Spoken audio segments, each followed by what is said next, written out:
In all our cuts, we're going to be using the claw method. So take your hand and curl the tips of the fingers back, then tuck your thumb behind them. With the claw, you're going to be using your knuckles as a guide for the blade.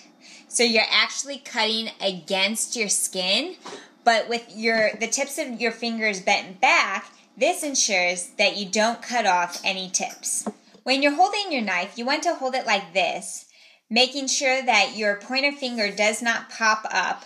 Or if you want greater control, you can actually choke up on the blade and hold it just above the handle. The first item we're practicing with is a carrot. There are a couple different ways to handle a carrot, but one of the easiest ways is to cut off the tip and then cut lengthwise in between your fingers. So it looks like this. Again, it looks like this.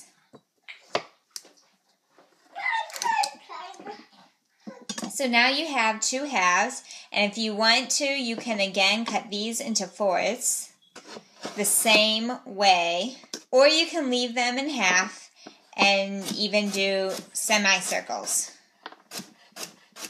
Another option, if you want smaller quarters, you can take the 2 quarters, put them side by side, and then use your hand in the claw and cut them both all the way through.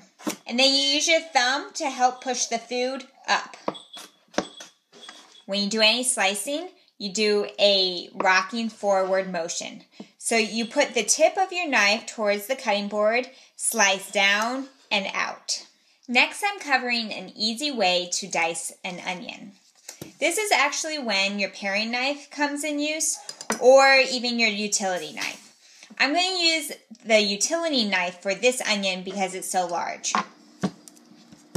So I cut off the top of the onion and remove the peel.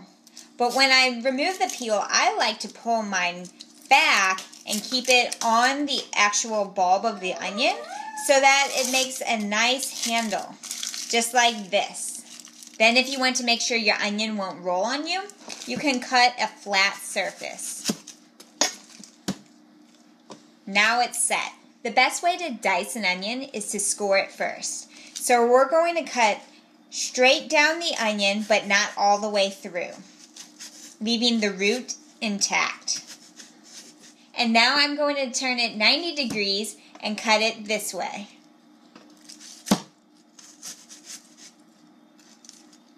Make sure to keep your fingers curled and out of the knife's range. Now I set it on a cutting board and cut straight down. And out of that, you get your dice. The last item I use to practice knife skills is garlic. And with this, I like to demonstrate a mince. So as I showed you before, an easy way to peel garlic is to put it on the cutting board and use the flat blade of your knife plus your weight to peel it off. So remove the peel, and then you can use your claw again to run your knife through it. So I like to run my knife through it once, and then by this point I like to take my left hand and put it on top of the knife blade for greater control and just a little bit of weight to it. And then I use my right hand and move the handle up and down. This way I can quickly run my knife through and get a very fine mince. So your garlic will start to pile up on your blade and you just want to scrape it off. Now I have a mince, and if I want to turn this into garlic paste, I simply bring my cutting board to the edge of my counter so that my handle of the knife can actually hang off the counter edge. And then I do a scraping motion with the blade of my knife back and forth on the cutting board. So my knife is tilted slightly. I'll scrape across the cutting board, and then once I reach the edge, I tilt my knife the other way and scrape back. So it ends up being the scraping rocking motion, but it's a very slight tilt, and you will start to see the oils actually come out of the garlic. Then I use my left hand to place pressure on the top of the blade, and that also helps extract the oils. So quick motion is like this. So as you can see, it's very shiny now, and the shininess are the oils that have been extracted from the garlic. If you do this long enough, this becomes the paste that you can buy in a tube in the grocery stores, but using fresh garlic is going to taste so much better, and you can do this in such a short amount of time that it's worth the effort. So now your hands stink like garlic.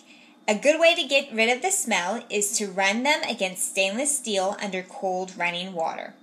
My knife blade happens to be stainless steel, so I just rub my fingers against the side of the blade. Now I have a clean blade and garlic-free hands.